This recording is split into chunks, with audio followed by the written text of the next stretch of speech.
this is Borden Woodstock. I'm Shane Viking Eat Hammond, and today we have a special guest here at the pub. We have Anthony Scalisi, and he is running for mayor of Woodstock. Very important position. Now, I got to meet you once down at Van Dyke's greenhouse, and you seem like such a nice guy. That's why I'm glad you came out, because now we get to ask some questions and get some answers out of you. Thank you. How are you with hot sauce? I love it. All right, Anthony, well, I'm telling you right now, we're going to try some of Canadians' hottest sauces. We cut it down, so we're going pretty much from mild to wild really quickly. And I'm going to be asking you questions after every sauce, so are you ready? I am. Today we are going to start off with sorry sauce. We have sorry sauce here at the pub right now, selling sauces right now, and you get to meet the sauce maker, Eric. Hi, I'm the sauce maker. I'm Eric. He makes some of the greatest sauces in Canada, so let's try her out. How are you with garlic, Anthony? I love it. This is a mild sauce, but the garlic is a punch. I love garlic, so this sauce is definitely in my fridge all the time, and it goes on pretty much everything we cook. Oh, that's a nice pour. Good job, brother. Let's try her out. First question off the bat. What do you do for a living here? Good. I own Woodstocks Water Shop with my wife Lisa, and I've been doing that for the past 4 years. Prior to that, I worked for the provincial government and LG casinos and slots, and I was in IT, very much looking after 12 different properties in southwestern Ontario and one in Thunder Bay for IT management and basically business management within there. You got quite a bit of knowledge of businesses, right? Yeah. And you've dealt with the provincial government before, too. I have, yes.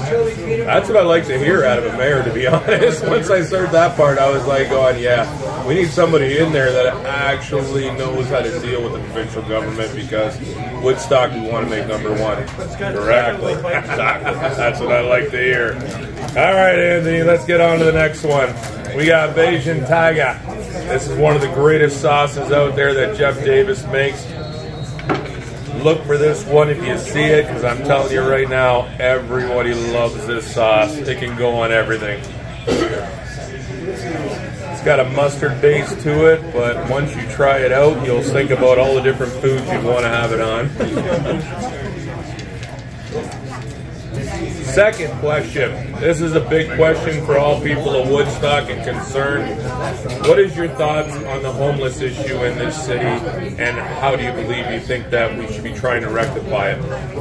Homelessness is a big issue regarding, it seems to be more so since COVID and even during COVID. I find that the county with their services has brought them to Woodstock, the services part, and if people are in need, they require those services, they have to come to Woodstock for that. There are somewhere around 83 different services provided by the county and in or around the city of Woodstock as well. So what happens with that is you can probably guess there's redundant services. We need to focus on that, get a hold of the county, maybe merge services together that are redundant, start new services. These people are in our city. It is not something that we need to rely on for the county to do, though human services and our budgeting goes to that for them to look after it. Perhaps it's time that the city starts our own help for them. They're in the city, it's a city issue. We need to deal with it and provide help. I'm a big fan of a model called the hub and spoke model. This model here is a centralized hub, and you got a bunch of spokes going around it, so to speak. From there, you got your mental health, addiction services. How about financial help for people, such as learning how to deal with money? Then you have different services that you can spoke around, such as Operation Sharing, Salvation Army, River of Life, etc., that sort of thing. We need to have a centralized almost center for them to go to for help at initial need. If those needs are there, then we can direct them to the proper place that day.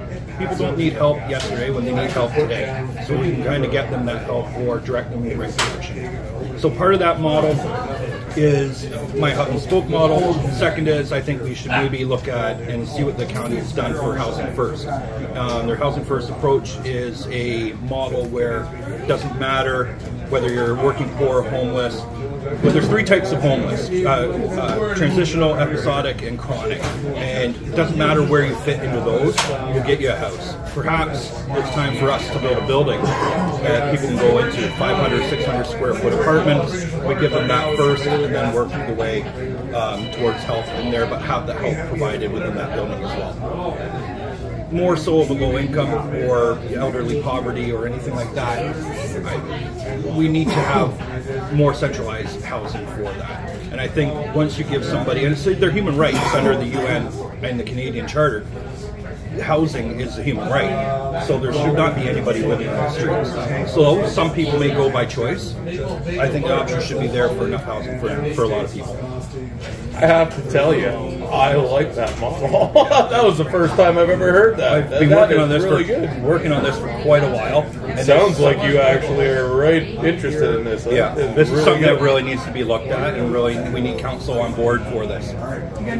Well, Woodstock, you need to hear that, because I was just blown away. I wasn't expecting that, and I like that model, to be honest. I agree with it. I believe that's the way it should be done. But, like, it needs to be focused on and done right. And it sounds like you have thought it out pretty good. So I hope you can actually push that through. Like, that's a great idea. Thank you. All right, but not a great idea. Let's get to the hotter sauces. This is the Purple Tongue Honey Garlic. I think you're going to enjoy this one, to be honest. All right. Oh, geez. The pores are getting bigger as they go on. I'm getting kind of scared for myself.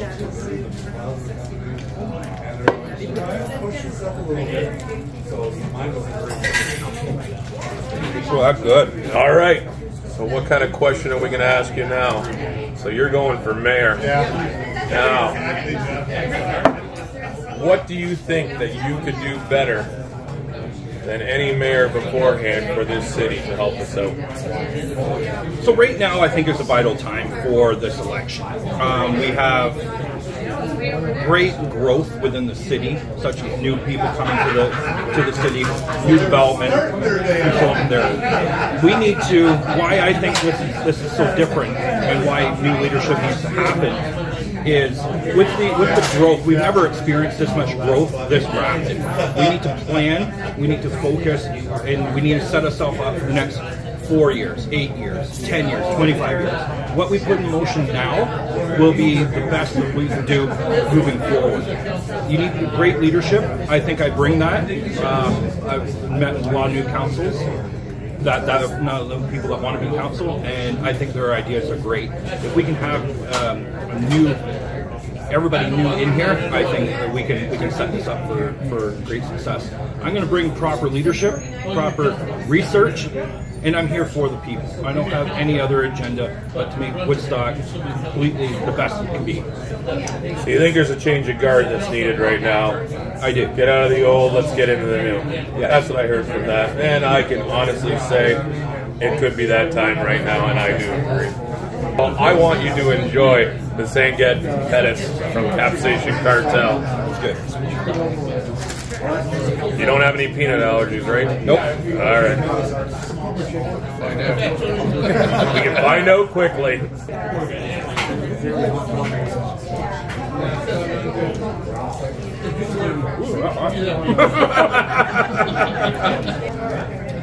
So what do you feel the biggest issue you need to work on in Woodstock if you take mayor?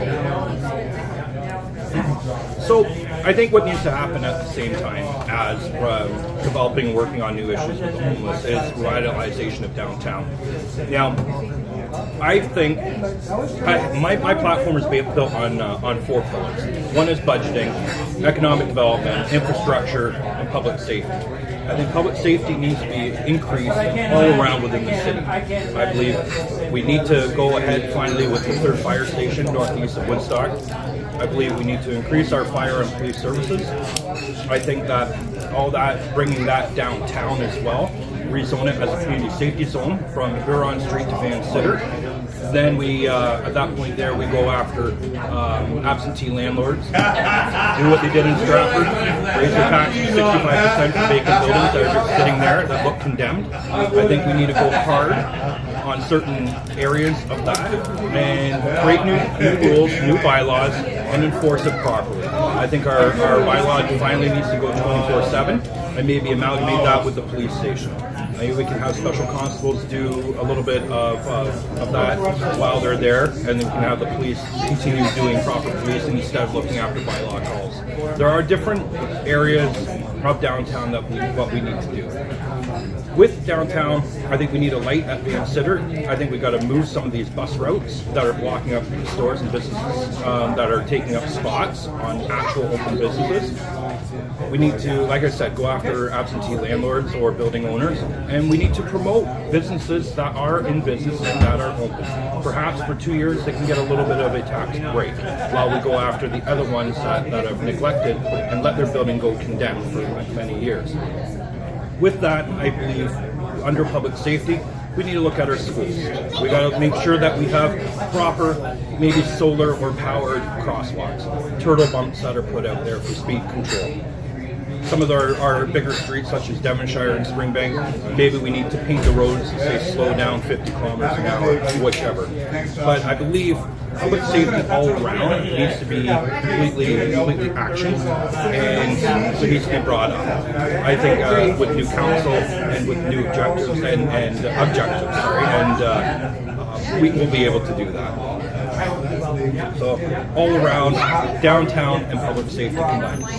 I like how much thought you put into all this, man. When you're just talking, I just like going, wow, this guy's thinking about everything right off the bat, and I love it. Yeah. And you seem to like know about a lot of people's issues, so you're obviously listening to the people, because if you're actually centralizing on all those topics that I've known, I've seen on social media in Woodstock come up millions of times, it seems that you're ready to try to, like, you know, correct the issues, right? Exactly, and that's what I'm here for. I'm here to serve the public. You know, I have no other agenda but to fix the issues at hand. That's what we all like to hear.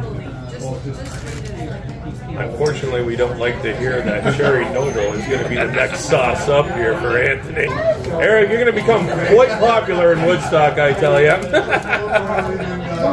You should be popular in Mapleton, so you should vote for me. Oh, that is true. Give a good chunk of that on there. Oh, Jesus, buddy. You're already going for this. Governor. No, this is a mayor move, I tell you.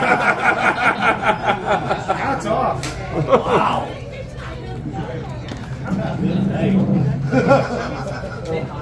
May or may not survive. Might not make it to the election. I'll give it to you. I only trust a guy that can take a hot sauce like that. So I give you all good respects on that one. Even Eric's sitting there in the background going, oh man, and he makes the sauce, so. You taste the cherries? Good. No.